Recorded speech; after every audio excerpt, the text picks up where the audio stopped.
Hi and good evening, everyone. My name is Albert, and this is VlogsBoutNothin.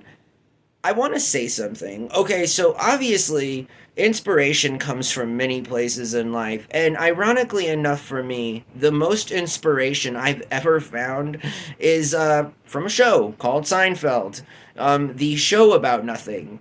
Wouldn't you know?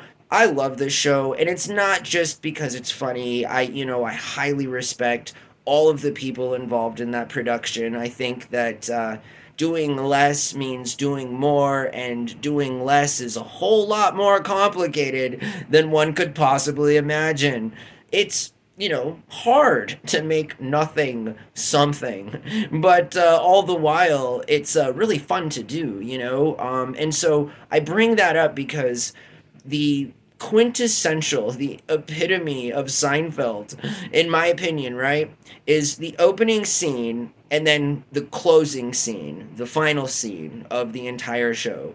And if you're a Seinfeld head, you know what I'm talking about, but if you're not, I'll remind you. So, in the opening scene of the pilot episode on Seinfeld, which was a show that ran from the late 80s to the early 90s and became syndicated just a few years thereafter, and had a run of 9 seasons, and was famously rejected by Jerry Seinfeld to create a 10th season, even though at that particular time he would have been paid more than anybody, like $1 million an episode or something, which again, we're not talking about that, which again, nothing turns into something. It's just crazy how this works. But the opening scene is George and Jerry sitting in a diner, and they're talking about their button, right? Their button, the button placement, whether or not a shirt should have 2 or 3 buttons. And again, this is brilliant for me, for somebody that enjoys simple stuff that is just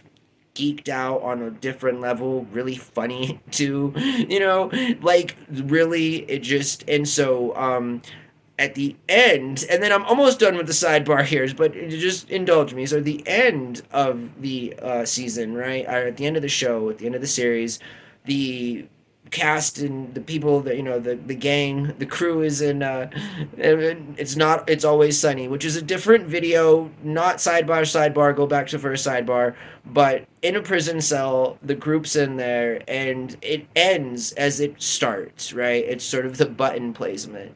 Is it 2 or 3 buttons? Is 3 buttons too high? I say all of this sidebar because I'm wearing a t-shirt that has this really cool collar and a button. So, it's just, my life is like this, right? I mean, I'm super interested in different collared t-shirts, especially because it's going to be cold soon, and like, my Hispanic self can sort of vibe on that Eastern European, like a European look when it comes to different collars and the way they're placed and all this other stuff. But nonetheless, it's sort of like a collar button hybrid kind of a problem I'm dealing with IRL that is just bringing me great joy. Too much joy almost. But almost 4 minutes into the show, let's talk about what we were supposed to talk about at the beginning of the program, which is our friendly reminder about UBI and open borders. Okay, so I say this a lot. There's many videos. I can't quite figure out how to look for them. I mean, I don't really use anything very much other than what I'd like to think is my idea of a brain, But like legit, we talk about this a lot, and I've made it a point to say on all of those other older videos that it's something that is going to be continued to talk about. However, that's supposed to be verbed out. I may have messed that one up, but nonetheless, that's what we're. It's an ongoing, recurring theme as a social capitalist, which is another thing that I got going on for me, which I'm not sure where that's going to take me, but I mean, I am writing a book, and that's cool. My eyebrows growing back, that's cool. I'm really into collars and buttons, that's cool.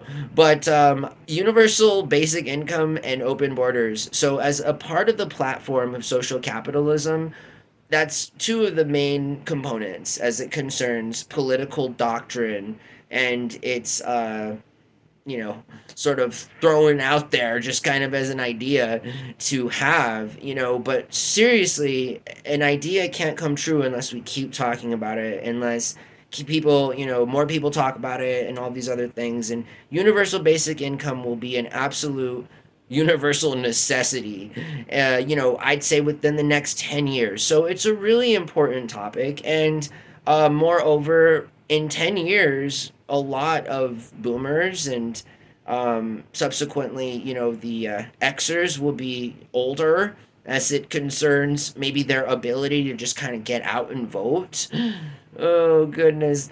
But nonetheless, universal basic income without, I joke a lot. I'm a joke. Don't worry about it. Don't get all mad about it.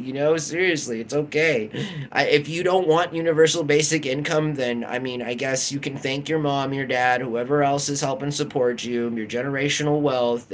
I mean, there are so many things you could thank, but there are many, many, many more people who are actually not in that sort of exclusive community.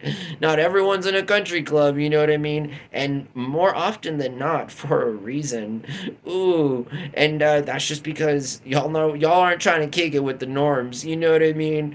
And it's weird because there's way more normal people than there are outlying kind of wealthy people. But they're yeah. Anyways, let's talk about so universal basic income is something that again is a dinner table topic.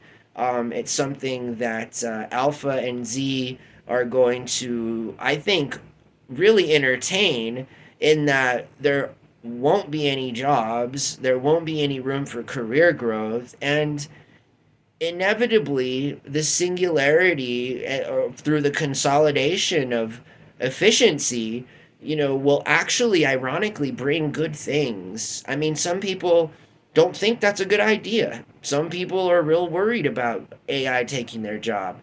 I say let AI take all the jobs, let AI have it all. Because again, and I say that in collaboration, obviously, trying to be a friendly sentient being going forward, right? Because that's important. We want to work with machine learning and sentient machines, not sort of tell them what to do. We don't want to pass the buck on to our creations. And I mean that. That's actually not a joke, seriously. But I say that, like, universal basic income is there. Let's work with AI. Let's work with machine learning. Let's work with the sentient, stuff, and let's make it so that human beings don't have to work. There's nothing wrong with that. I mean, if no one's ever told you before, the market is completely made up, and the market is what controls your life. It's what the banker in Monopoly is, but that's all made up. I mean, like money is not a finite resource that has value based upon its availability. That was a thing at one point, which was actually a really good time and a really good part to be a part of this economy. And America was doing well, and the birth of the middle class was great. And this was pre gold standard. And thank you, Richard Nixon, for making the world a better place. It's guys like you and former President Reagan that we should all really just be thanking so ever much. But okay, seriously, universal basic income is obviously something that neither Richard Nixon or Ronald Reagan would ever entertain. I mean, but they lived in a different century where there was a lot more overt and almost legal kind of like appropriation as it concerned like racism and segregation and all the so yeah, let's not look to those guys for any real kind of meaningful sort of examples of what to do moving forward.